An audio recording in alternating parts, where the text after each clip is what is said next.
Kerajaan Allah. Selamat datang dalam online service Kingdom Celebration di Rock Ministry TV.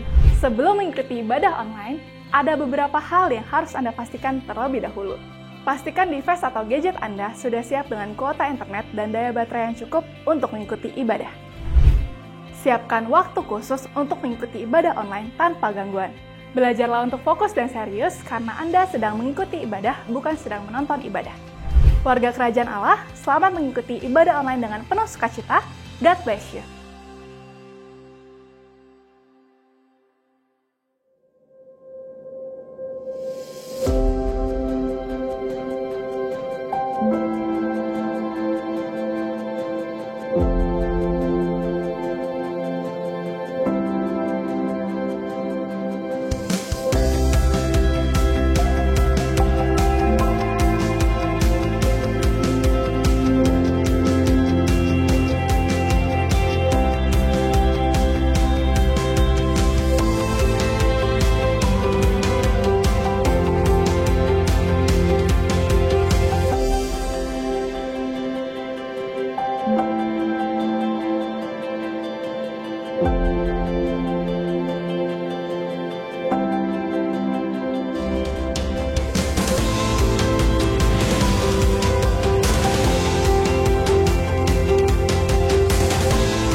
Haleluya, shalom shalom. Sekali lagi shalom shalom. Saya percaya sepanjang minggu ini kita semua diberkati oleh Tuhan, amin. Mari bangkit berdiri Bapak Ibu Saudara terkasih.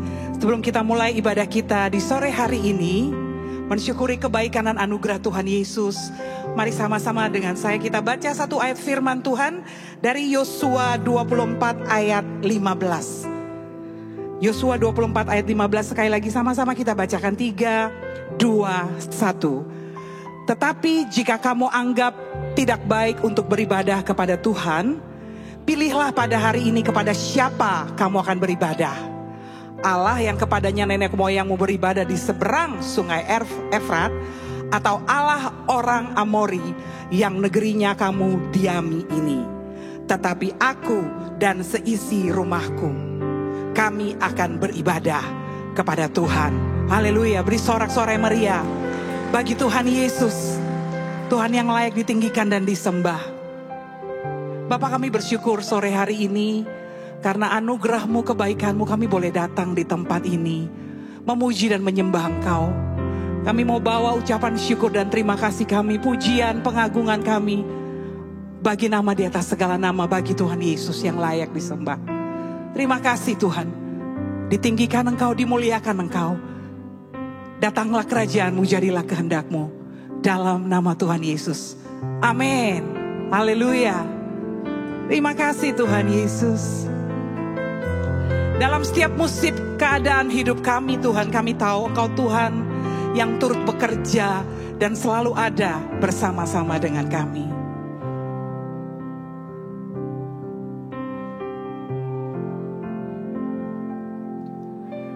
Dalam segala keadaan, waktu berlimpah maupun kurang, Yesus yang mempesona hatiku. Dia beri damai dan kesempatan baru. Amin. Mari nyanyikan. Di setiap musim kehidupan, waktu ku kuat maupun lemah, tetapi Yesus yang mempesona hatiku. Dia beri hidup dan kesempatan baru.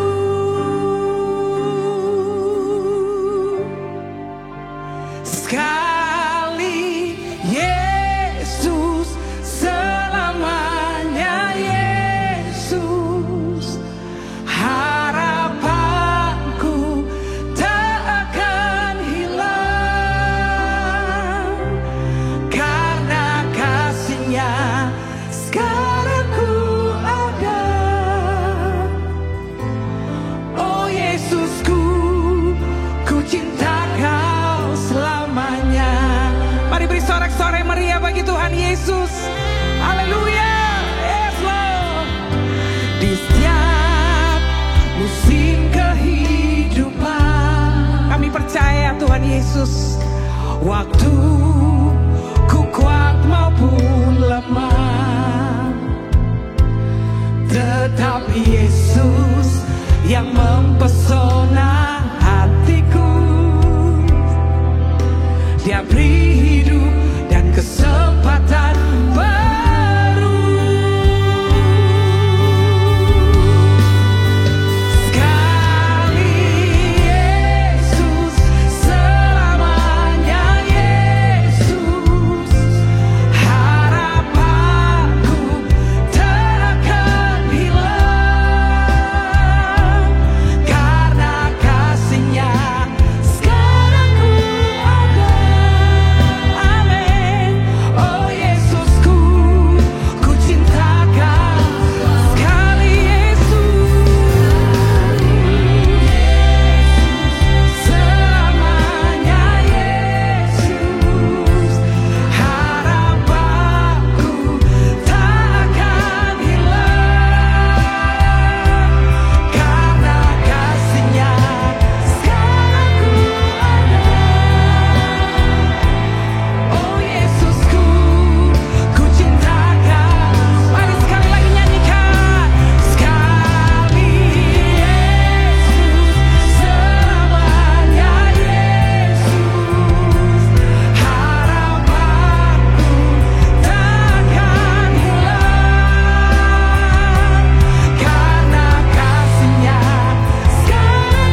karena kasih-Nya sekarang thank you Lord. Oh Yesusku, ku cinta Kamu selamanya.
landasan hidup kita, amin.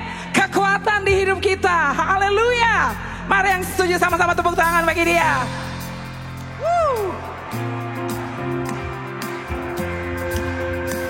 Dia dasar yang teguh.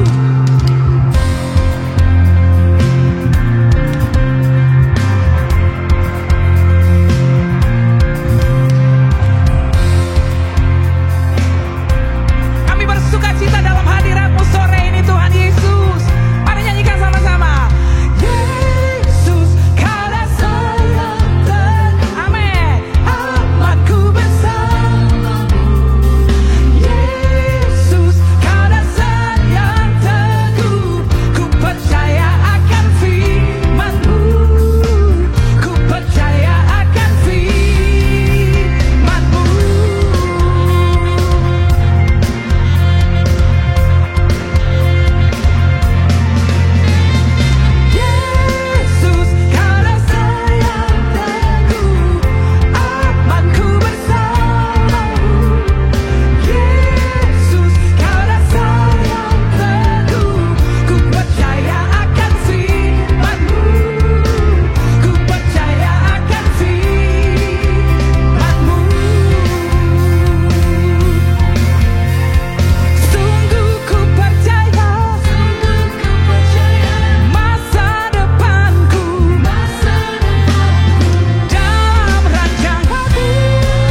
Shalom warga kerajaan. Salah satu murid daripada Tuhan Yesus bernama Filipus bertanya pada dia, tunjukkan kepada kami Bapa kami. Bagi kami itu cukup bagi kami. Cukup itu sering saya explore, yaitu perkataan arkeo. Artinya saudaraku sufficient. Merasa cukup, tidak usah cari yang lain. Dan kemudian empowered, dikuasai dengan kuasa yang tak terkalahkan. Dan tokoh yang terakhir ini tokoh yang paling bagus. Elisha bin Syafat dari Abel Mehola menjadi nabi menggantikan engkau. Dia bertemu dengan Elisha yang sedang membajak dengan 12 pasang lembu. Artinya orang ini seorang pengusaha yang mengerti manajemen, bayangkan, dan mengerti leadership. 12 pasang lembu dan dia mengemudikan yang ke-12. Artinya dia bisa yaitu mendelegasikan. Dan saat itu dia melemparkan jubahnya kepada Elisha, ya, jubahnya dilepas dilemparkan. Itu adalah suatu calling. Lalu kemudian apa yang dia katakan? Dia meninggalkan lembu-lembu itu dan dia pamit dulu. Saya mau pamit orang tua saya. Carikan seorang hamba Tuhan ataupun pemimpin manapun yang menghormati orang tuanya. Dan saudara mendapatkan satu kualitas yang luar biasa. Baru aku mengikut engkau. Tetapi dalam perjanjian baru Yesus berkata, barang siapa membajak, menoleh ke belakang, tidak layak mengikut aku. Saudaraku, standar yang lebih tinggi, ya toh. Lalu diizinkan, pulang dahulu silakan. Dan ingat apa yang ku berbuat kepadamu. Dan apa yang dia lakukan, pasangan lembu itu disembelih dan memasak dagingnya dan bajaknya dihancurkan. Ini artinya membakar jembatan yang ada di belakang. Lalu kemudian dipersembahkan daging itu dibagi kepada orang-orangnya. Dia mengerti bagaimana memberikan bonus, saudaraku. Kemudian mereka makan, dirayakan, menjadi hamba Tuhan. Sesudah bersiaplah ia mengikuti Elia dan menjadi apa? Menjadi ebednya, menjadi pelayannya. Dari bos menjadi pelayan, saudaraku. Itulah perjalanan dalam leadership. Karena itu saudaraku, kalau orang tidak generous, tidak siap berkorban, tidak siap untuk melayani Tuhan. Tetapi ini contoh yang baik. Dia punya hubungan yang baik. Bapaknya bernama Syafat. Syafat artinya hakim, ya, artinya hakim. Dan apakah dia hakim beneran apa cuma nama? Tapi pasti dia ngerti justice, keadilan. Apa yang hilang dari dunia ini? Keadilan, saudaraku. Kemudian dia punya bapak rohani, yaitu Elia, saudaraku, bisa baca 2 Raja-Raja 2. Bagaimana dia menempel dengan Elia. Dan kemudian mendapat urapan ketika jubah Elia. Pada waktu Elia terangkat dengan kereta berkuda yang berapi. Dia berkata, yang kamu minta itu sukar. Berikan 2 bagian rohmu. Tapi kalau engkau bisa melihat aku terangkat ke sorga, itu akan terjadi. Kalau kita bisa melihat the real Elia, yaitu Tuhan Yesus, ya, the greater than Elijah, maka kita akan menerima urapan itu, saudaraku. Saya mendapat yaitu revelation tentang Yesus yang hidup, Yesus yang bangkit. Dan kemana-mana saya beritakan di bawah kolong langit ini tidak ada nama lain kecuali nama Yesus yang kita beroleh selamat. Dan kita lihat bagaimana dia bisa seorang yang bisa manage yang baik. Saya masih ingat saya belajar dari Pak Alex. Cari pemimpin itu memang sudah terbukti di dunia bahwa dia seorang leader. He has followers. Seperti kata John Maxwell, apa tanda seorang leader? Punya follower, saudara. Dan kemudian bukan follower di sosmed, ya, bukan, ya. Bukan itu, saudaraku. Tapi a real leader.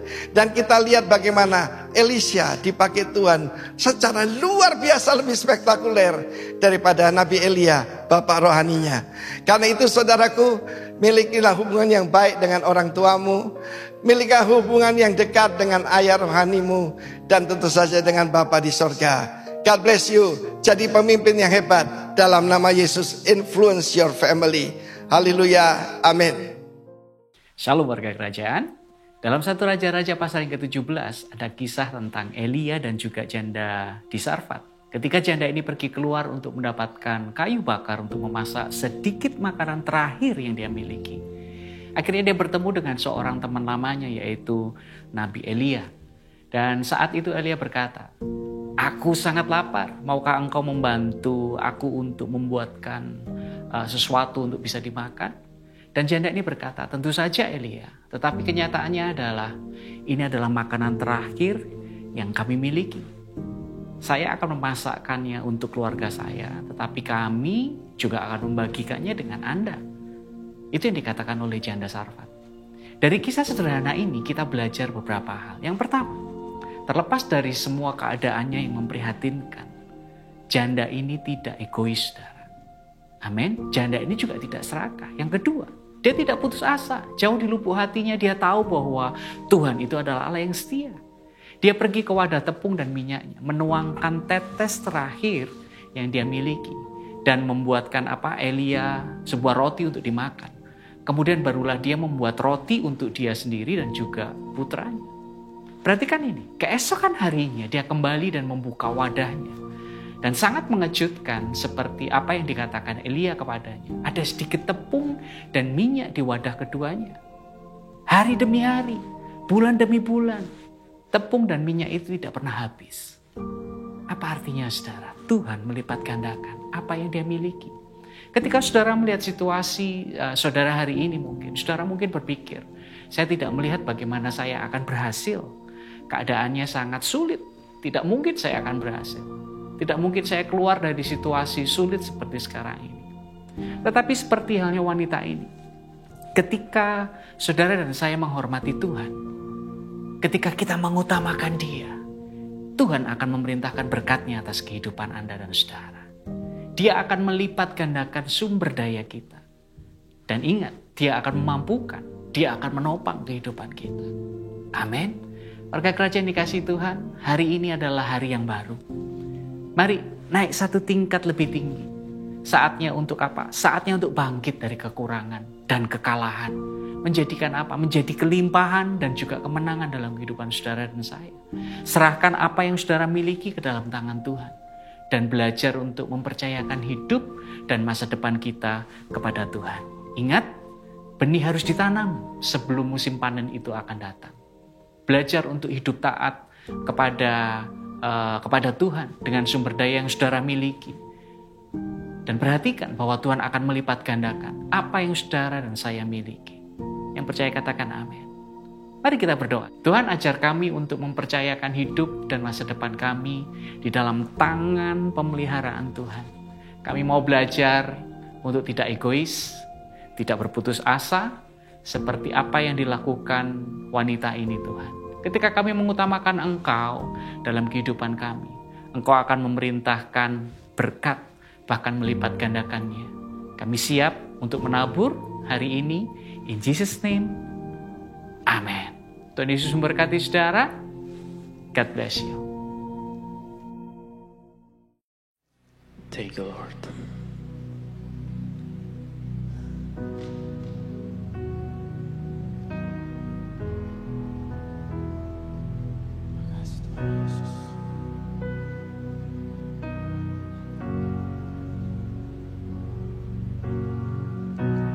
Lord bless you and keep you, make His face shine upon you and be gracious to you. The Lord turn His face towards you and give you peace.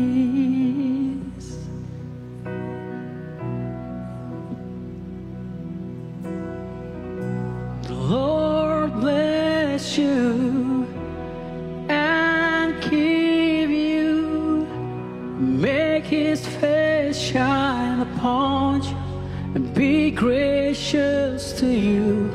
The Lord turn His face towards you and give you peace.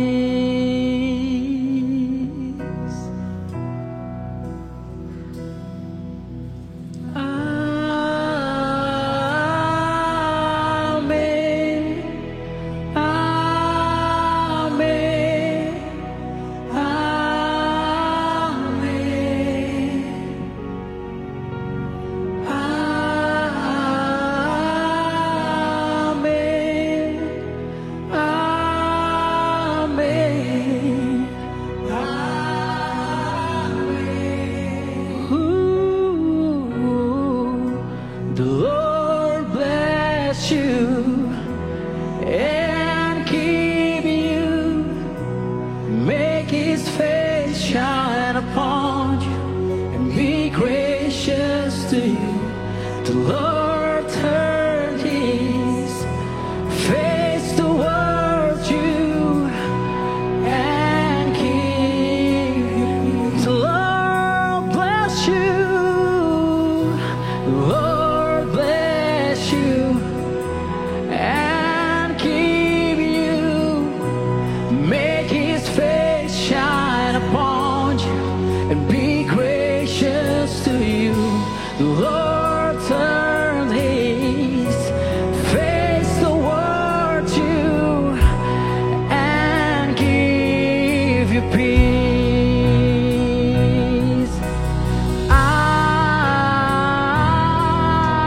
Amen. Amen. Amen.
May his favor be upon you and the last generation and your family and your children and their children.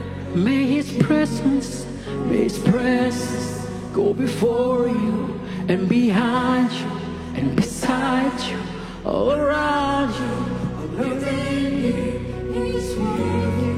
in the morning.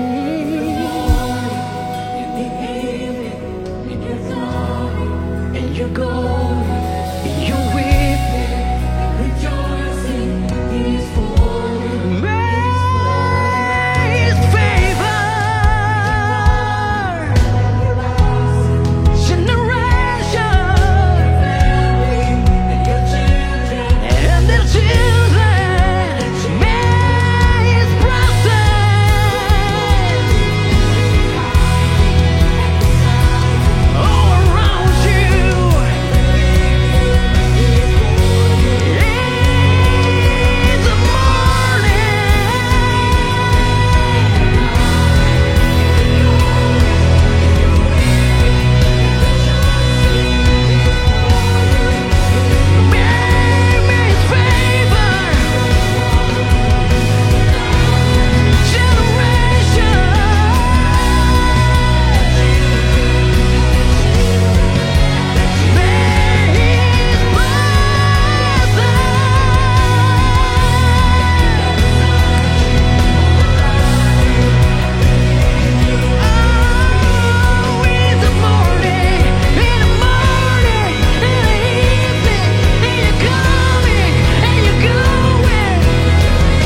favor be upon you and 1,000 generations, and your family, your children, and their children, and their children. May His presence go before you, and behind you, and beside you.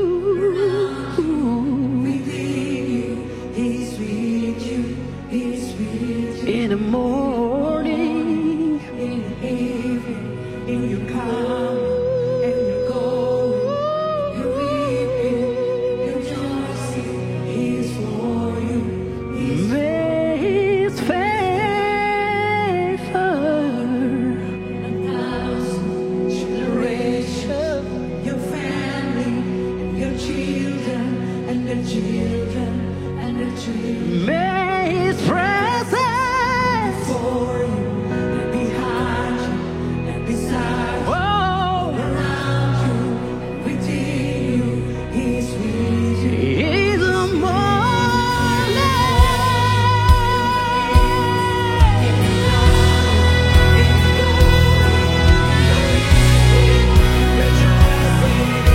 for you, He's for you, He's for you, He's for you, He's for you, He's for you.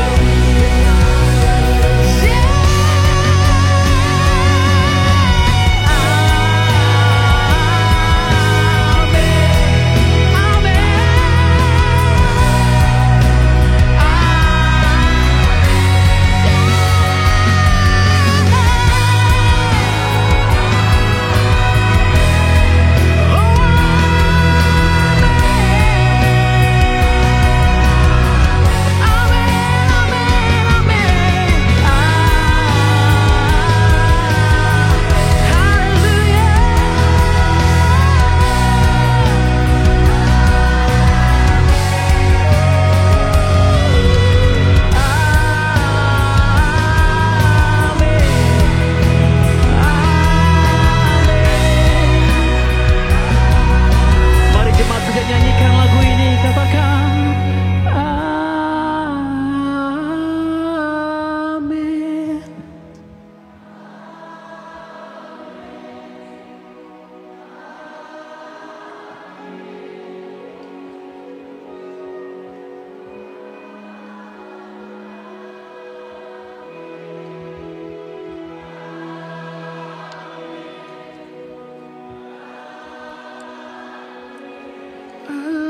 Amin.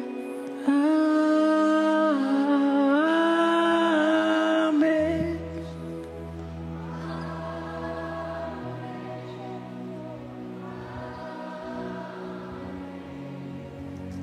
Amin. Amin.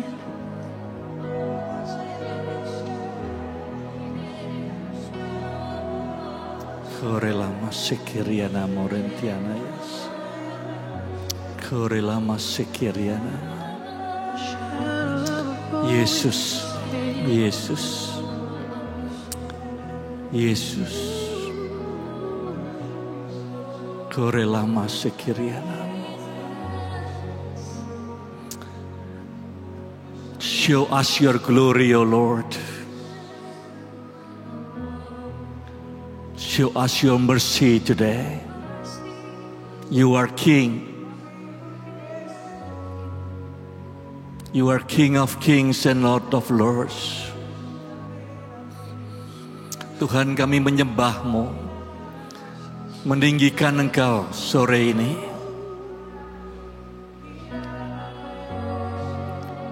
Terima kasih buat hadirat-Mu Tuhan. Hamba berdoa supaya setiap kami di ruangan ini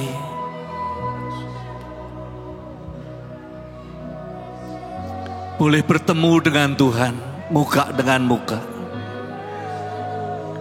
Boleh berinteraksi dengan Tuhan.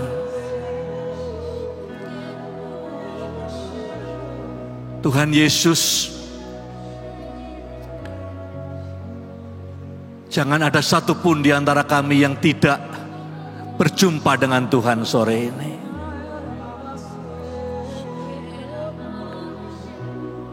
Biar ajaib-Mu terjadi sore ini. Biar ada perempuan-perempuan yang berseru, kalau saja aku jamah jubahnya, maka aku akan sembuh.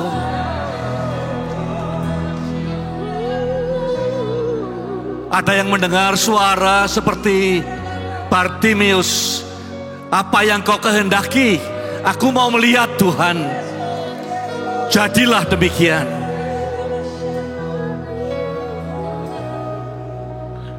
Dan di sini ada Maria yang duduk di kaki Tuhan Yesus, yang sudah memilih yang terbaik dalam hidupnya, yang tidak akan diambil daripadanya.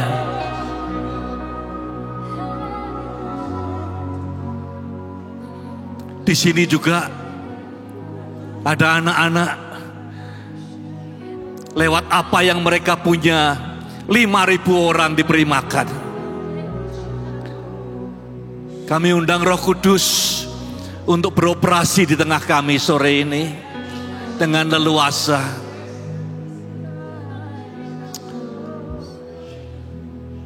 Tuhan, urapi telinga kami supaya bisa mendengar bisikan Tuhan yang paling lembut sekalipun. Urapi mata kami, sementara kami mencerna firman-Mu, kami bisa melihat kemuliaan-Mu. Urapi pikiran kami Tuhan Yesus, dan urapi hati kami supaya bisa menangkap hatinya Tuhan. Terima kasih Tuhan, kami menanti Tuhan bekerja lewat firman-Mu dalam kehidupan kami. Kami ingin Tuhan disenangkan sore ini oleh respon hidup kami. Terima kasih Bapa. Dalam nama Tuhan Yesus. Amin. Amin. Silakan duduk Bapak Ibu. Terima kasih. Beri tepuk tangan pada worship team.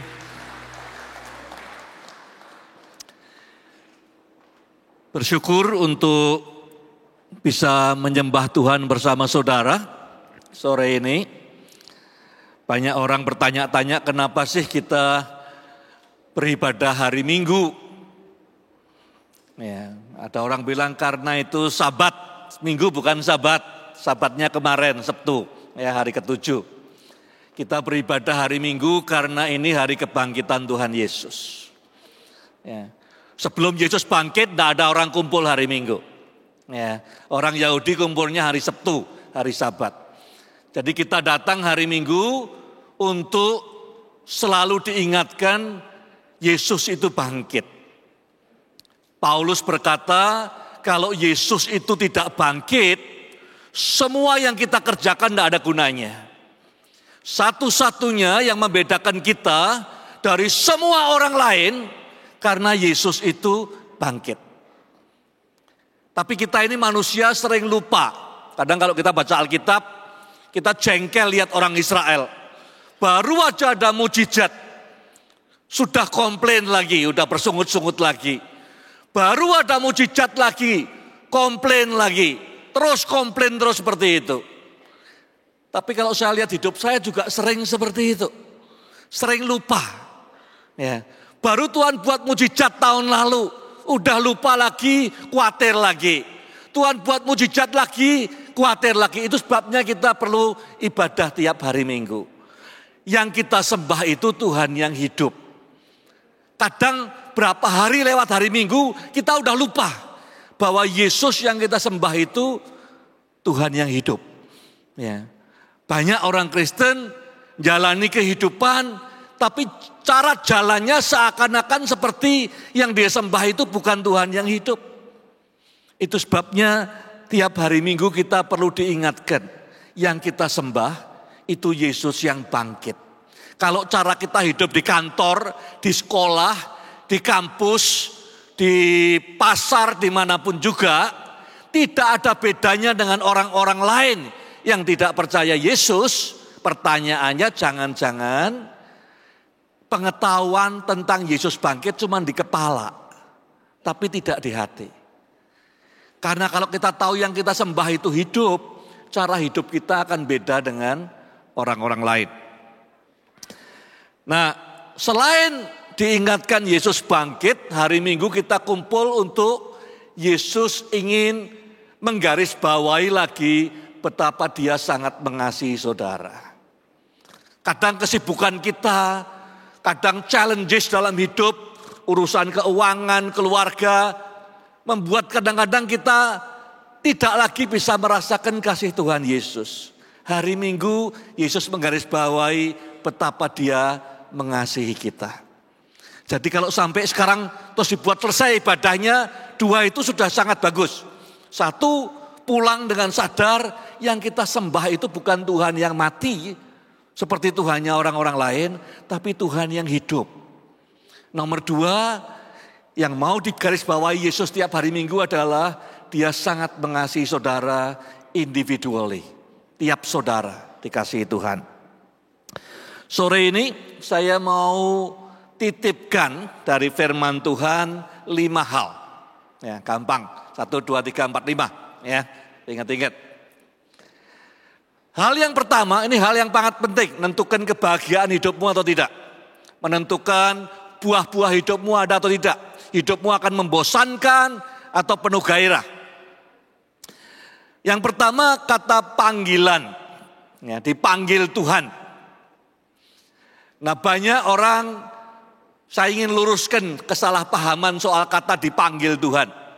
Kalau sudah dengar dipanggil Tuhan, pemahaman pertama adalah mati.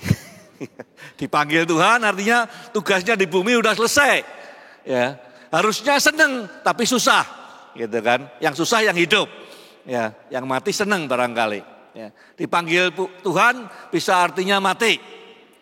Kedua, seringkali saya lihat, saya tanya orang bicara soal dipanggil Tuhan, itu seakan-akan dipanggil untuk jadi pendeta, jadi full time, jadi gembala sidang.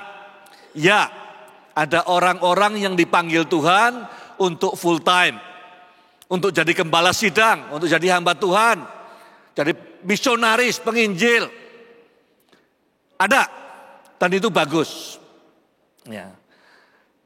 Pernah suatu saat saya duduk, saya waktu berapa tahun lalu hampir tiap 2 bulan ke Beijing.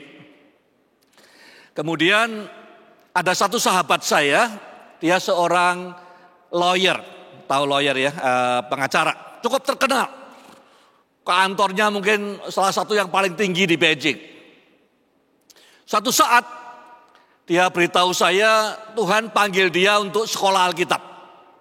Jadi dia mau tinggalkan semua karirnya, semua namanya yang hebat, ya. Dia mau sekolah Alkitab di Amerika, di Wheaton College. Dia bilang tolong doakan, ya saya doakan. Pas saya mau datang lagi, saya bilang kita ketemuan yuk. Terus dia bilang oke, saya datang ke hotelmu di lobi kita ketemu ya. Jam 9 pagi dia bilang. Namanya orang ini Simon, nama Inggrisnya. Ya.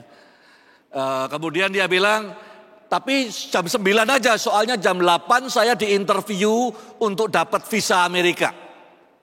Dia udah ngurus, sudah diterima sekolahnya di Amerika segala macam. Jam 9 saya turun ketemu dia, ini ada restoran Jepang di bawah situ, kita duduk, wajahnya muram. Saya tanya kenapa? Dia bilang saya tidak ngerti Tuhan katanya.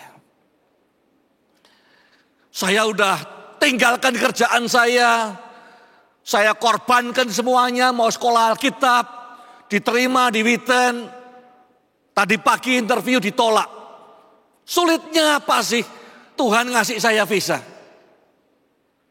Kenapa? Saya udah mau tinggalkan semuanya, kok saya tidak dikasih visa untuk belajar ke sekolah Alkitab ini? Saya dengarkan dia sampaikan semua unek-uneknya. Kemudian saya bilang sama dia, ya, panggilan untuk seperti ini, jadi gembala sidang, jadi pendeta, itu yang manggil Tuhan. Itu anugerah Tuhan. Paulus berkata, di luar sana lebih banyak orang hebat. Kita dulunya orang apa sih? Ya, banyak di sana orang pinter, orang hebat, orang mampu. Tapi oleh anugerahnya dia panggil saya. Panggilan ilahi itu anugerah. Jadi kalau kamu berpikir kamu bisa bayar dengan nama besarmu sebagai lawyer, karirmu kamu buang untuk Tuhan, jangan berpikir seperti itu. Karena kalau tidak ada anugerah Tuhan, tidak bisa gembalakan jemaat Tuhan. Tidak bisa mimpin sebagai pendeta di gereja. Habis ngomong, ini orang tahu-tahu nangis seperti anak kecil di depan saya. Ini restoran semua jadi lihat semua. Ya, dia nangisnya bukan cuma air mata, dia gugup nangis. Dia bertobat, dia bilang saya salah sama Tuhan. Saya pikir saya memiutangi Tuhan. Saya pikir saya buang diri ke ladang Tuhan. Saya pikir saya serahkan semua, Tuhan utang sama saya. Sekarang saya sadar, panggilan yang seperti ini nih anugerah Tuhan. Jadi kalau sore ini ada orang yang dengar suara Tuhan, dipanggil untuk sepenuh waktu, itu anugerah Tuhan. Kita tidak bisa bayar ini. Yang dipilih Tuhan bukan yang paling pandai, bukan yang paling kuat, bukan yang paling kaya, bukan yang paling banyak followernya, bukan. Tapi orang yang bisa kerjasama dengan Roh Kudus. Ya. Jadi kedua ada panggilan khusus seperti ini. Ya. Yang ketiga, kadang-kadang orang berpikir ECA dipanggil ke Afrika katanya gitu. Artinya diutus ke Afrika. ECB dipanggil ke Papua, ke pedalaman sana. Kayak udah enak semua gitu rasanya. Ya. Nah, kalau sudah perhatikan kata panggil, kalau Tuhan panggil, ya seringkali orang mikirnya pergi ke Afrika, pergi kemana. Kalau kita manggil anak kita mau anak kita datang ke kita, betul? Ya, Tuhan panggil, artinya Tuhan mau kita datang ke Dia. Kalau disuruh pergi itu bukan panggil namanya. Ya. Kalau panggil, Tuhan panggil kita, dia mau kita datang ke Dia. Kemarin pagi saya doain orang satu yang hari ini berangkat jadi utusan Injil ke Malaysia. Ya, satu saudari ini akan bekerja untuk anak-anaknya tempat di red light. Pelacuran anak di Malaysia, anak-anaknya perlu dapat pendidikan yang baik, perlu mendengar Injil dan segala macam. Kemarin saya baru doakan, orang mikirnya panggilan itu disuruh pergi kemana, tapi sesungguhnya panggil itu membuat kita datang ke Dia.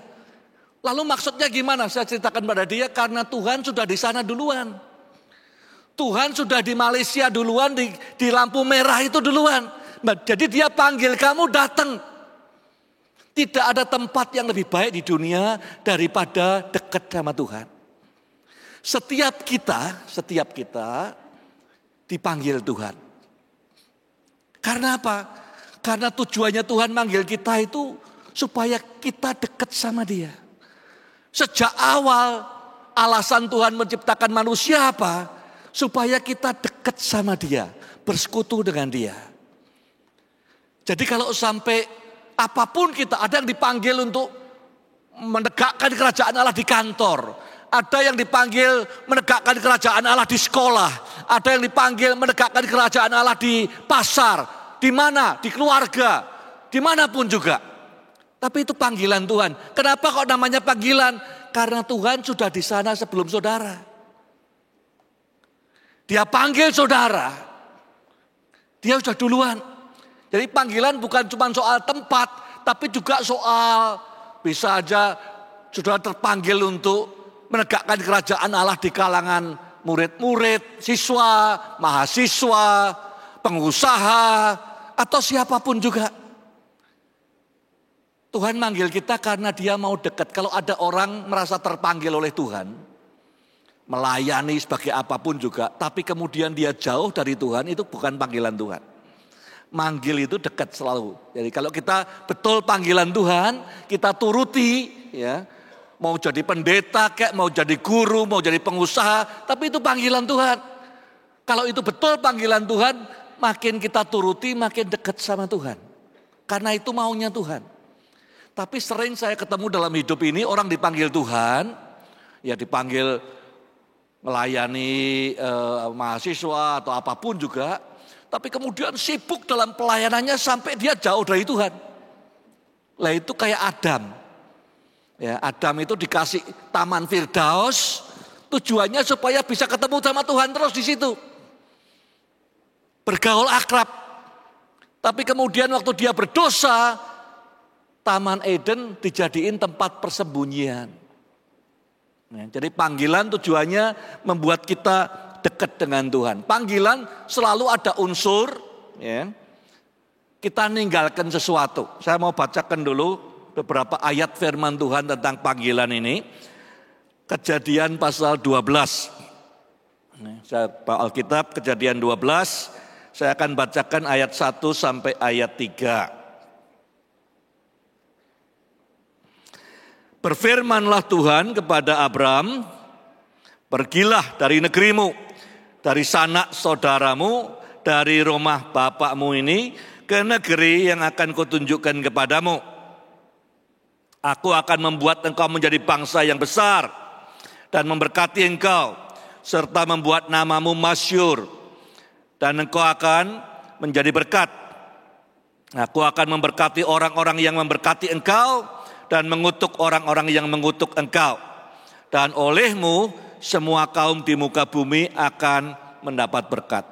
Abraham tadinya tinggal di Ur Kasdim, di Irak sekarang, ya, dipanggil keluar dari negerinya, dari sanak keluarga, dari rumah bapaknya. Panggilan untuk mendekat ke Tuhan.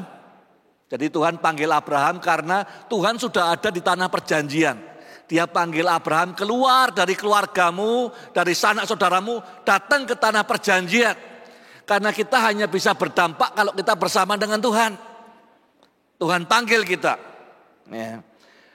Nah, panggilan seringkali membuat kita keluar dari zona nyaman kita, familiarity kita. Itu yang paling sulit. Kita merasa secure kalau kita tinggal di zona nyaman kita. Ya. Kita merasa enak kalau kita familiar dengan apa yang kita kerjakan. Tapi tidak hanya meninggalkan familiarity, panggilan artinya kita harus merubah sesuatu. Tanah Kanaan atau Promised Land itu beda dengan tanah di semenanjung Sungai Nil. Ya, kalau sudah lihat di Alkitab berkali-kali tanah Kanaan ditimpa kelaparan. Karena apa? Karena tanah Kanaan itu 100% bergantung pada curah hujan. Ya. Zamannya Elia, zamannya Naomi, zamannya Abraham, zamannya Ishak, selalu kekeringan. Perginya kemana kalau kekeringan? Abraham pergi ke Mesir, Ishak pergi ke Mesir karena di semenanjung Sungai Nil ada air yang banyak, tidak pernah kekeringan. Ya. Jadi kita diundang oleh Tuhan, bersama Tuhan merubah suasana. Tanah yang kering, yang bergantung pada hujan, dirubah menjadi tanah yang penuh susu dan madu.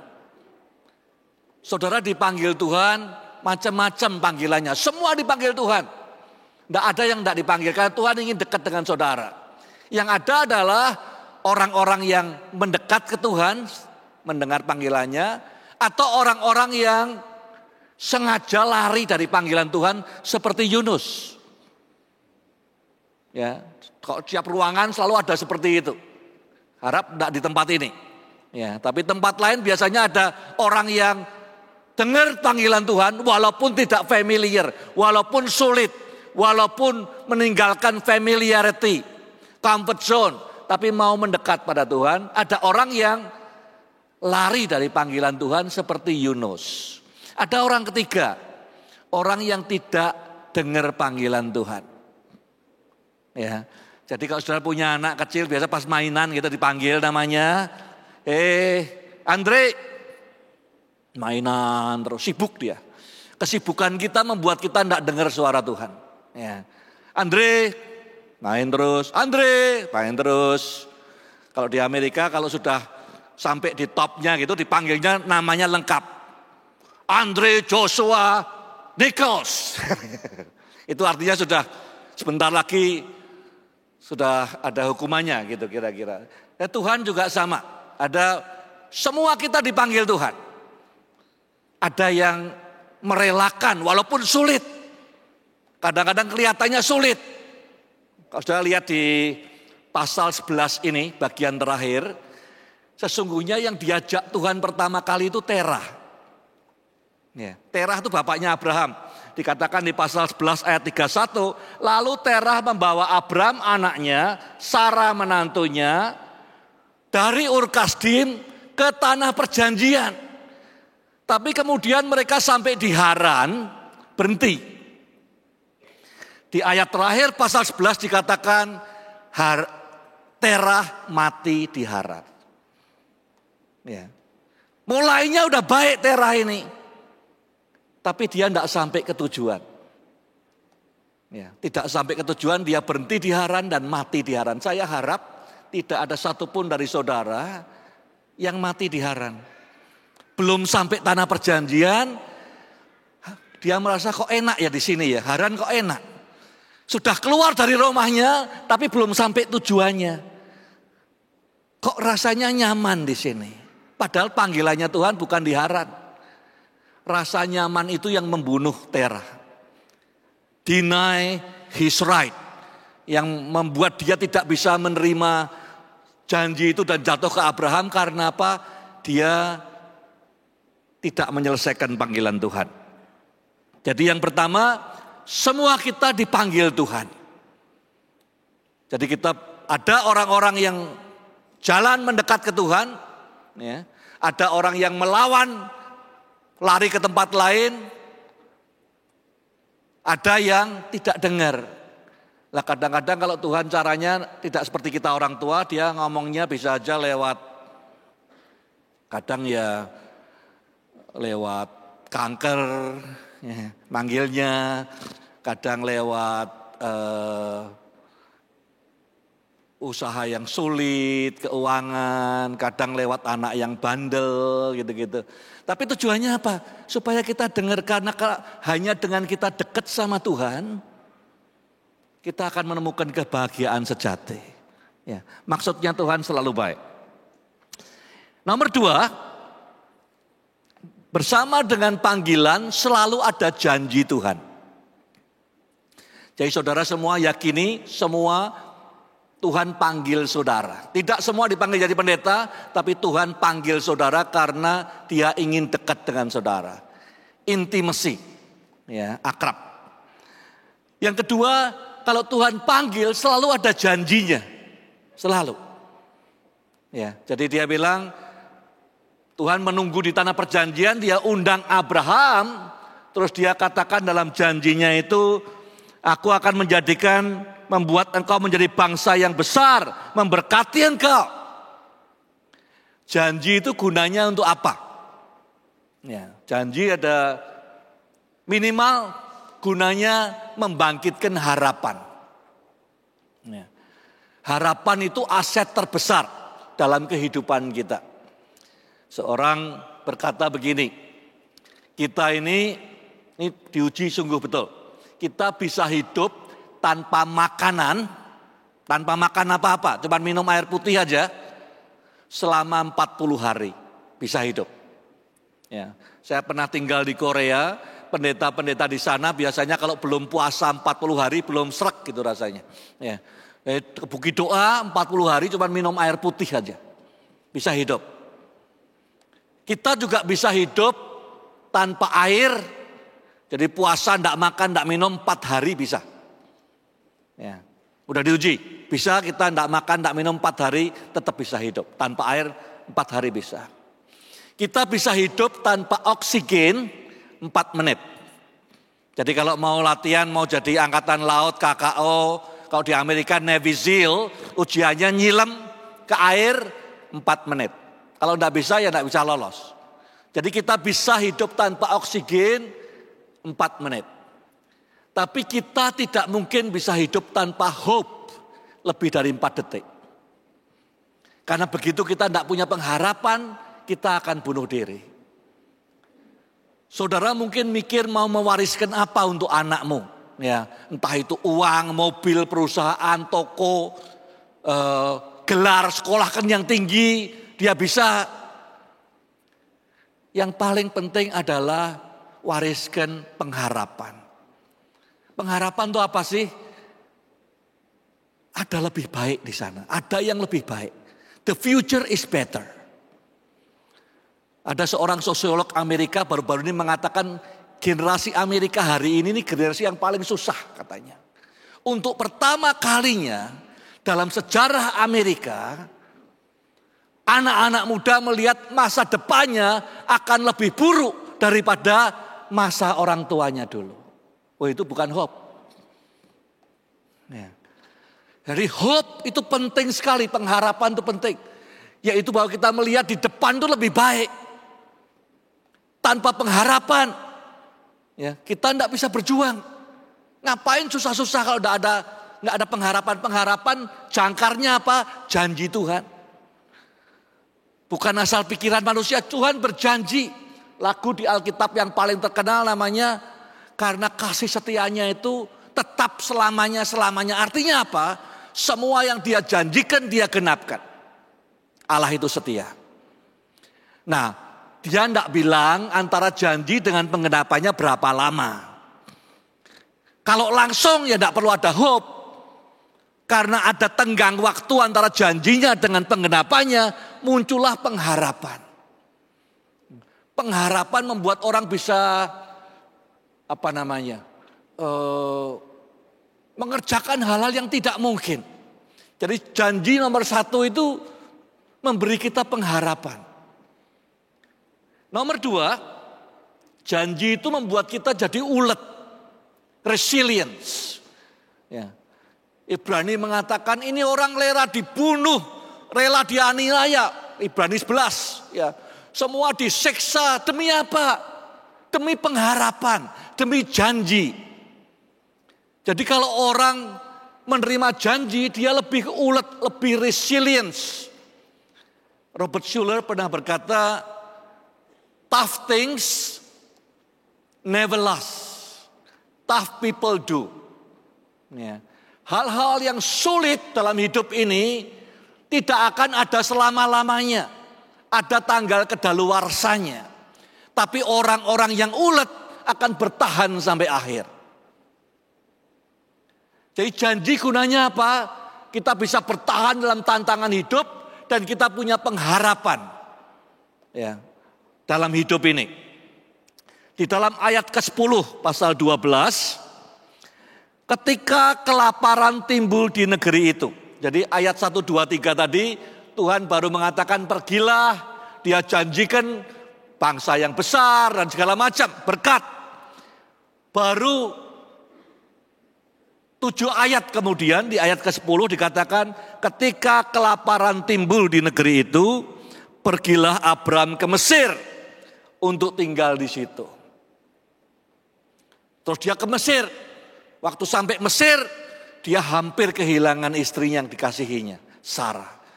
Mau diambil sama Firaun. Coba bayangkan, Tuhan janji akan memberkati berlimpah-limpah, keturunannya akan banyak. Tanah semua miliknya. Waktu Tuhan janji tidak langsung dikasih sertifikatnya semua tanah di tanah perjanjian ke Abraham. Ya. Besoknya mulai ada kekeringan, kelaparan. Janji Tuhan diuji dengan penantian. Penantian membentuk karakter bagus dalam hidup kita. Saudara mungkin pernah terima janji Tuhan. Tuhan itu setia. Dia akan genapkan janjinya. Kapan? Tergantung kesiapan kita. Ya. Seorang teman saya, hamba Tuhan, dia bilang, kenapa? Kamu tahu nggak kenapa kok hari ini kamu nggak dikasih Tuhan emas 3 ton? Kenapa? Kamu nggak kuat ngangkatnya. Nanti malah kamu mati. Tuhan tahu kapan terbaik untuk menggenapkan janjinya. Ya, dia tahu waktu yang terbaik. Jadi janji memberikan pengharapan, janji membuat kita menjadi orang yang ulet, bertahan sampai akhir. Banyak orang pintar mulai, tapi tidak banyak mengakhiri dengan baik. Di Amerika katanya 70% pemimpin rohani tidak mengakhiri pertandingan dengan baik. Mulainya bagus, rame, ya selesainya tidak bagus. Yang ketiga, Di pasal 13 ayat yang ke-14. Setelah Lot berpisah daripada Abram, berfirmanlah Tuhan kepada Abram, pandanglah sekelilingmu dan lihatlah dari tempat engkau berdiri itu, ke timur, ke barat, utara, dan selatan. Sudah di tanah Kanaan, Lotnya sudah menyingkir, Lotnya cari tanah yang berair. Ya. Kemudian Tuhan berkata, Abraham, angkat wajahmu, lihatlah. Ini bicara soal visi. Kalau kita terima panggilan Tuhan untuk mendekat ke Tuhan, panggilannya bisa jadi ibu rumah tangga, jadi guru, jadi apapun itu. Tapi Tuhan sudah nunggu di sana supaya kita bawa perubahan. Ya. Panggilan mengandung janji, panggilan mengandung visi. 11 tahun yang lalu saya diajak pergi ke Sichuan. Sichuan itu bagian dari Tiongkok, ya, sebelah barat dikit. Kemudian dari Chengdu saya diajak, Chengdu ibu kotanya, provinsi itu, diajak naik bus ke bawah kira-kira 7 jam. Waktu itu tidak selancar sekarang 3 jam sampai. Ya, dengan tolnya. Waktu itu 7 jam, jalannya masih sulit.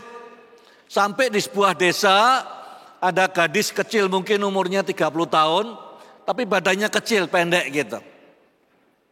Dikenalkan ke saya. Terus dia bersaksi, waktu itu saya mampir ke tempat dia bersaksi, gadis ini. Single 30 tahun, badannya kecil, dia cerita dulu di desanya ini, di daerah suku I katanya dia, nggak ada sama sekali gereja, nggak ada sekolah sama sekali.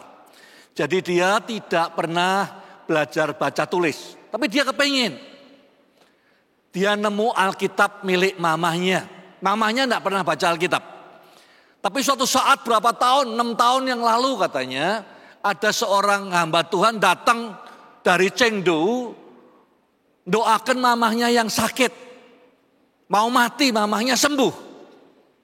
Terus ditinggali Alkitab, ditinggal pergi. Mamahnya tidak pernah baca Alkitab, anaknya yang masih kecil ini, ya, tidak pernah sekolah, belajar baca tulisnya pakai Alkitab itu. Singkat cerita, dia bertobat karena baca Alkitab sendiri ini. Dia cari gereja, tidak ada. Terus dia pergi keluar dari wilayahnya ke utara Sichuan, dia ketemu gereja orang Han. Terus dia senang, dikuatkan, dibangun imannya. Sekian bulan kemudian ada training perintisan jemaat di Chengdu. Dia dikirim 5 hari, dibayarin sama gerejanya. Dia masih muda waktu itu, umur 20 sekian gitu. Dia datang, dia terbakar sekali. Dengan seminar 5 hari terbakar, dia terus bilang, aduh, tempatku, suku I belum pernah ada gereja, tidak ada sekolah. Kemudian dia didorong pulang ke tempatnya lagi, ke tempat asalnya tadi. Hal pertama dia sampai ke sana, dia lihat ke gunung-gunung, wilayahnya pegunungan orang-orang suku I ini. Dan dia mulai membayangkan, ada seperti ibadah yang dia temui di utara sana. Orang nyembah Tuhan, ya. Orang mengasihi Tuhan, orang mendengar firman Tuhan. Satu orang ini kemudian waktu saya ketemu dia 11 tahun yang lalu, dia sudah merintis 20 gereja di antara suku I, di 20 desa. Ya. Kemudian dari 20 ini dia bangun sekolah. Tidak ada sekolah masih. Jadi saya ke sekolahnya, orang-orang dari desa-desa sekitarnya semua pada datang, anak-anak kecil, kalau Sabtu Minggu baru pulang. Ini visi. Visi selalu inspiratif. Kalau target tidak inspiratif seringkali. Target marketing, target jemaatnya berapa, enggak selalu inspiratif. Kalau visi yang dari Tuhan, inspiratif. Buktinya apa? Kita ngerjakannya dengan penuh passion, ada energinya. Kalau saudara melayani Tuhan atau mengerjakan apapun, itu sekolah, ngajar, bisnis, apapun juga, kalau enggak ada visinya, saudara kerjanya capek. Enggak ada energinya, enggak ada passionnya. Ya mungkin semangat kejar target, tapi inspirasi itu beda, passion itu beda. Saudara bisa berhasil ngejar target di usaha, di sekolah, tapi bayarnya juga mahal. Badanmu sakit semua. Tapi kalau visi dari Tuhan tidak. Karena visi datang itu memberi inspirasi, beri energi, beri passion dalam hidup ini. Visi itu masih ada enggak dalam hidup saudara? Kalau Tuhan panggil saudara dan saudara dengar suaranya, pasti ada janji Tuhan, pasti. Banyak saya bilang hamba Tuhan jatuh bukan karena iblisnya makin kuat, tidak. Tapi karena lupa janjinya Tuhan. Ya. Janji itu pasti ada, dua visi pasti ada.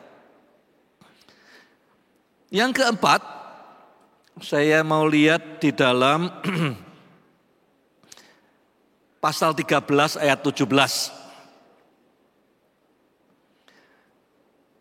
Bersiaplah, jalanilah negeri itu menurut panjang dan lebarnya.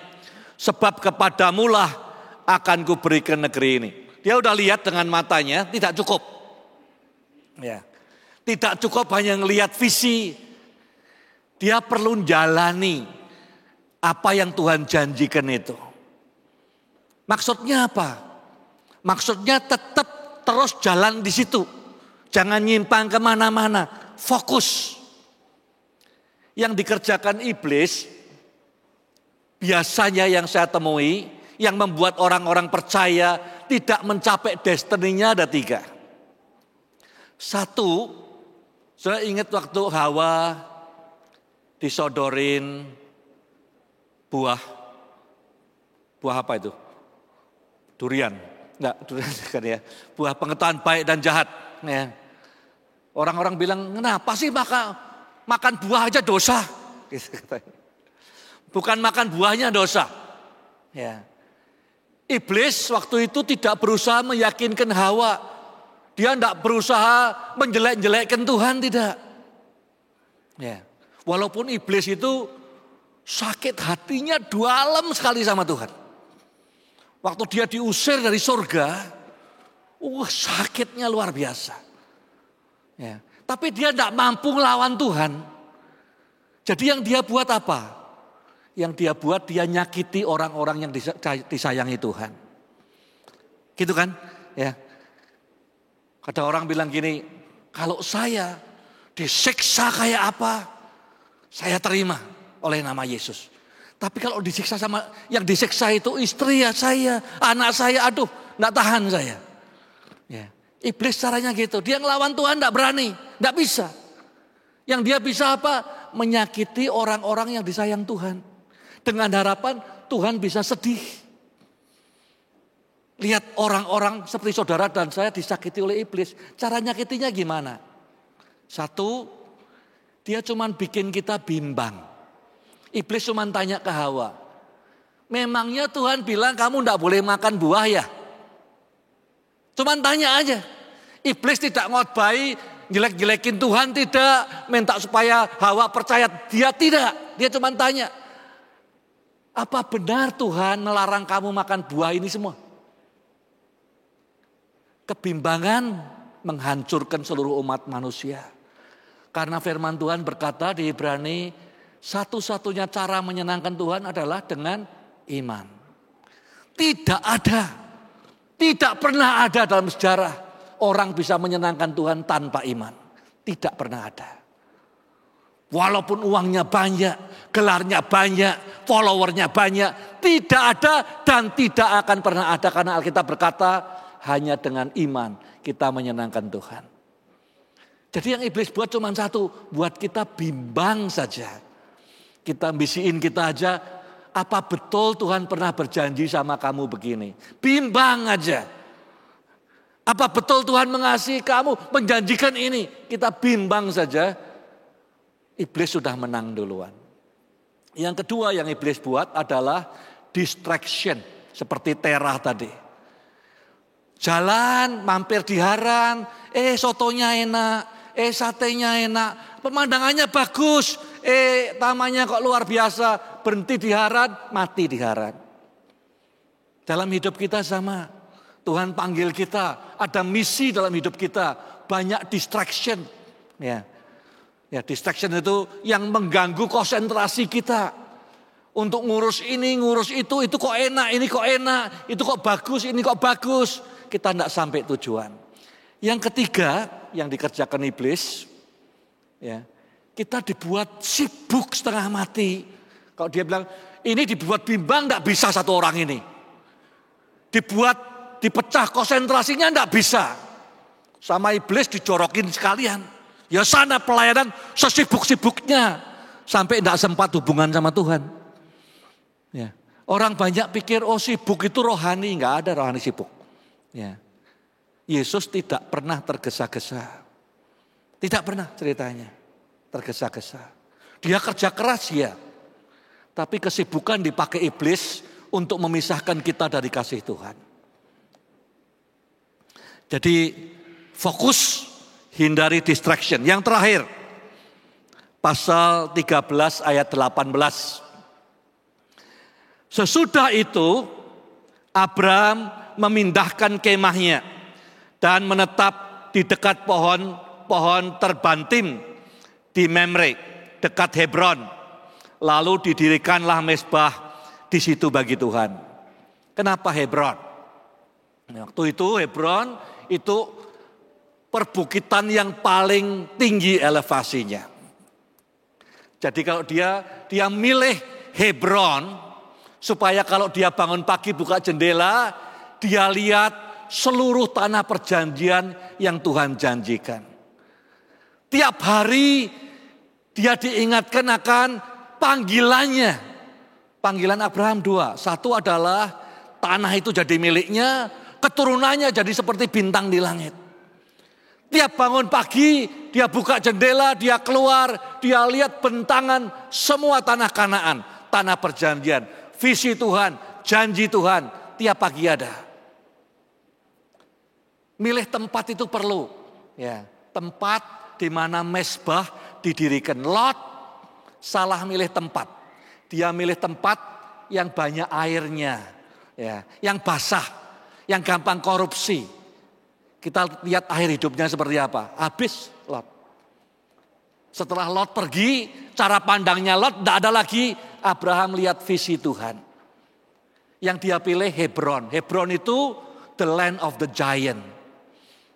Waktu Yosua bangsa Israel mengalahkan untuk menduduki tanah Israel, Kaleb pahlawan yang 85 tahun ini berkata, "Give me the mountain, give me Hebron.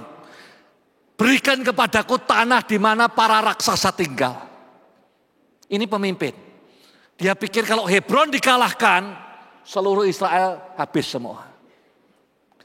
Jadi Abraham memposisikan dirinya.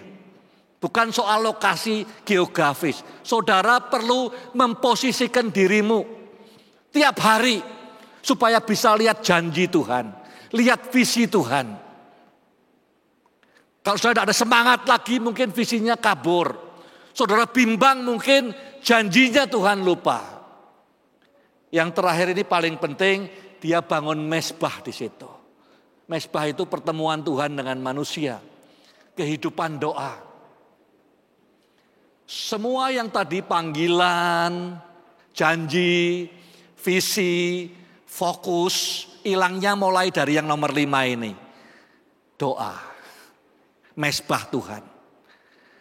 Kalau mezbahnya tidak ada apinya lagi, ya, ke gereja tapi tidak ada apinya lagi. Tidak ada kobarannya lagi. Ya. Kehidupan doa tetap tiap pagi jam 5 bangun. Tapi tidak lagi nyembah dengan sepenuh hati lagi. Tidak ada apinya, tinggal asapnya saja. Kalau ini mulai tidak ada yang di Hebron, maka fokus hidup akan hilang. Maka visi akan kabur. Maka janji akan terlupakan. Dan panggilan terabaikan. Tidak ada tempat yang lebih indah daripada dekat dengan Tuhan. Terima panggilan. Semua kita dipanggil Tuhan. Tidak ada yang tidak. Ya. Panggilannya macam-macam. Kalau kita mendekat, walaupun kelihatannya sulit, kelihatannya tidak enak. Ya. Hidup kita akan berbuah, menemukan kebahagiaan. Saya tutup dengan satu kesaksian.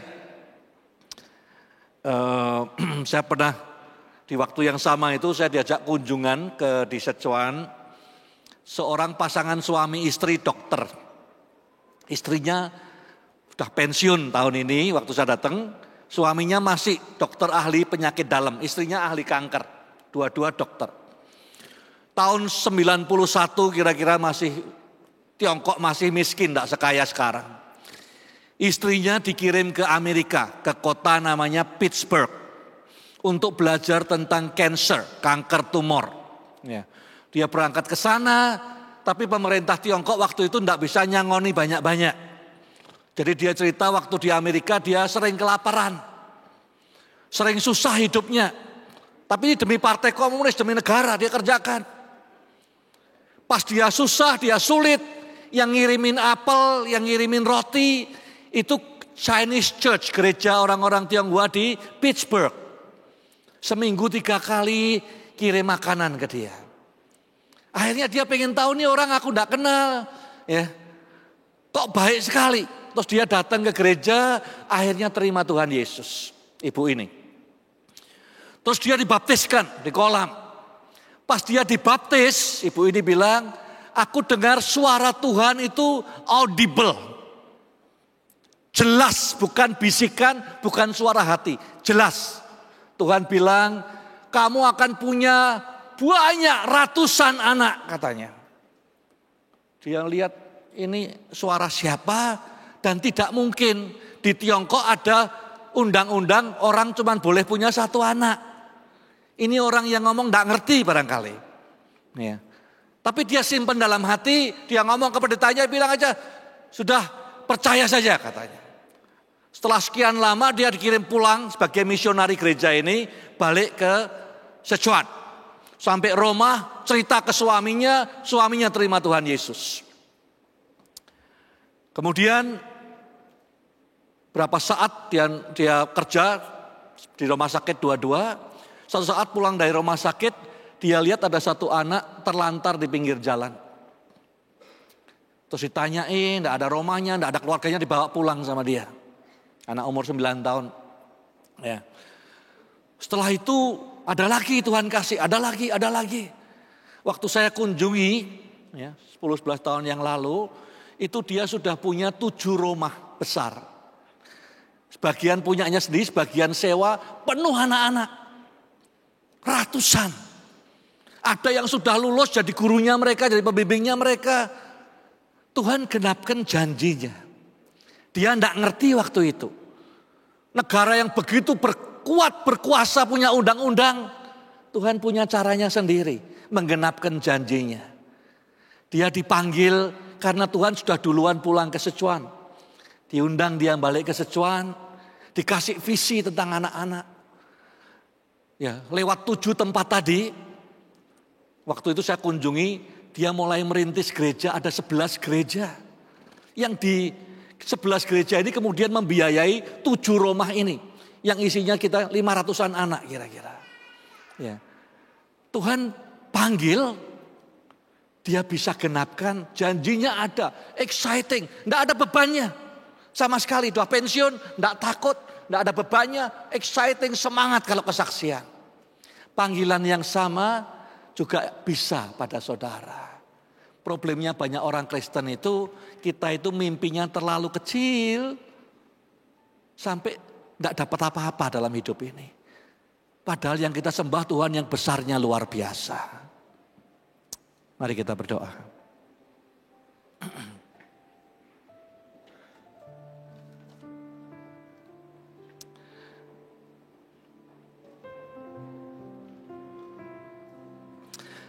Tuhan,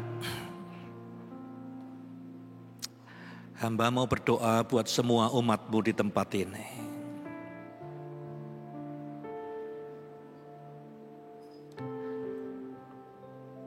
beri pengertian, beri semua meresponi panggilan-Mu. Apapun itu. Semua panggilan Tuhan itu mulia, semua kami dipanggil Tuhan. Biar hari ini ada yang meresponi, ada yang dipanggil sepenuh waktu, ada yang dipanggil di marketplace, di politik, di keluarga, di desa, di pelosok, di kantor. Beri hati yang lembut untuk menerima panggilan-Mu. Engkau sudah menunggu kami di sana Tuhan. Bapak Ibu Saudara, kalau engkau dengar panggilannya, jangan keraskan hatimu. Katakan ya, ya Tuhan, ini aku. Tidak ada tempat yang lebih indah.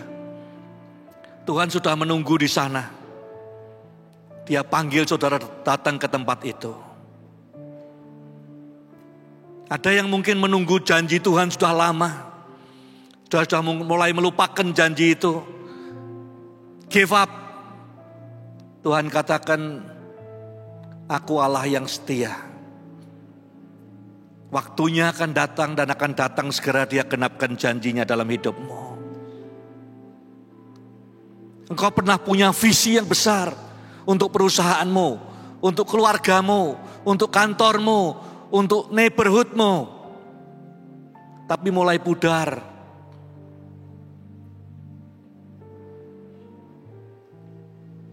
Biar visi itu, Tuhan berkata, angkat wajahmu. Sore ini posisikan dirimu di Hebron. Bangun mezbah.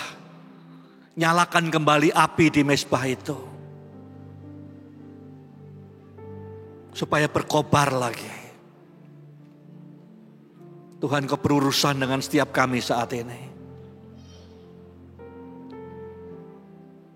Terima kasih Bapa.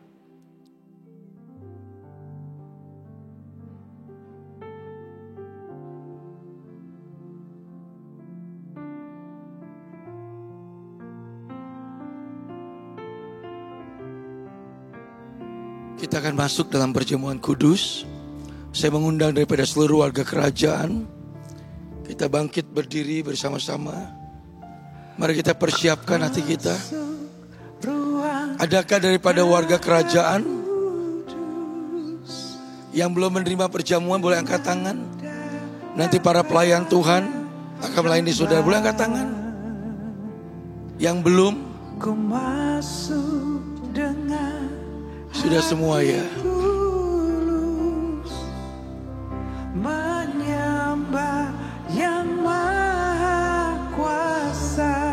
Ku masuk ruang Maha Kudus. Ku masuk ruang Maha Kudus dengan darah anak domba. Ku masuk dengan hati tulus menyembah yang sembah Tuhan. Ku menyembah-Mu. Yes Lord, amen. Ku sembah-Mu. Kami sembah Tuhan. Ku menyembah-Mu. I worship you Lord. Hanya Engkau yang ditinggikan Tuhan. Ku Yes Lord. Sebab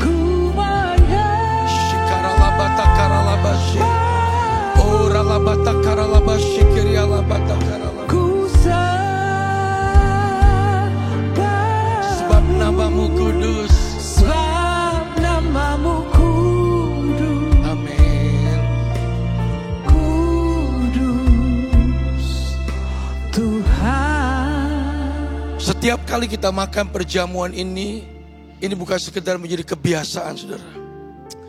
Firman Tuhan tadi bisa disampaikan oleh pastor daripada Bang Budianto, bahwa Tuhan telah berjanji, dia memanggil kita.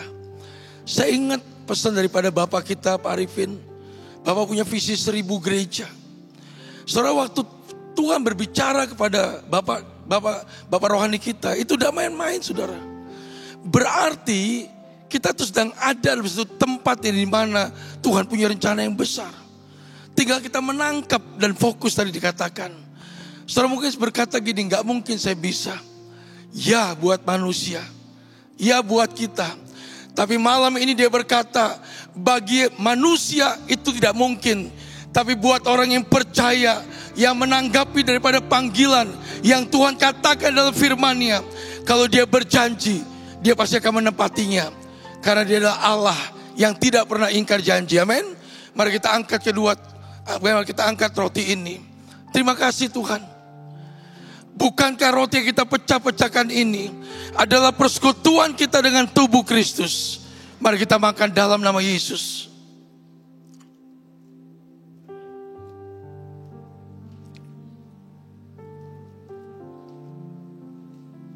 Ucapkan syukur.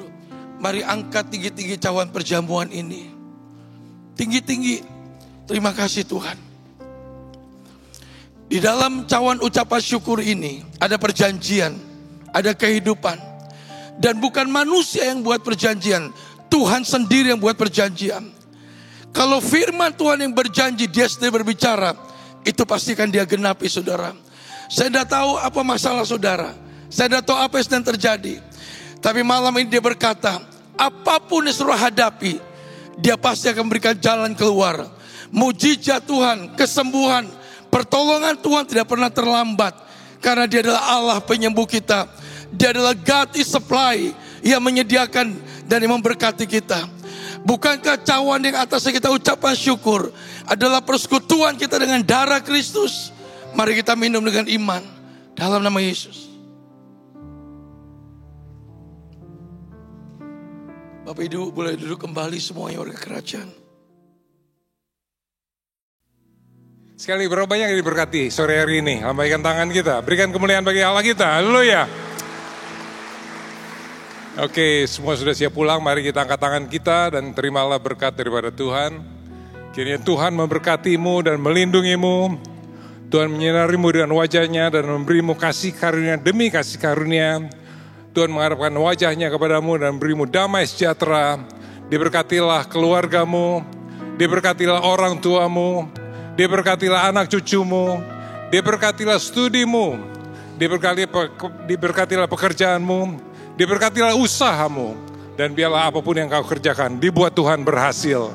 Pulanglah dan terimalah berkat daripada Allah Bapa, Putra dan Roh Kudus. Di dalam nama Yesus Kristus Tuhan, mulai dari hari ini, esok, bahkan sampai selama-lamanya. Yang percaya diberkati Tuhan katakan amin. Selamat hari Minggu, Tuhan berkati.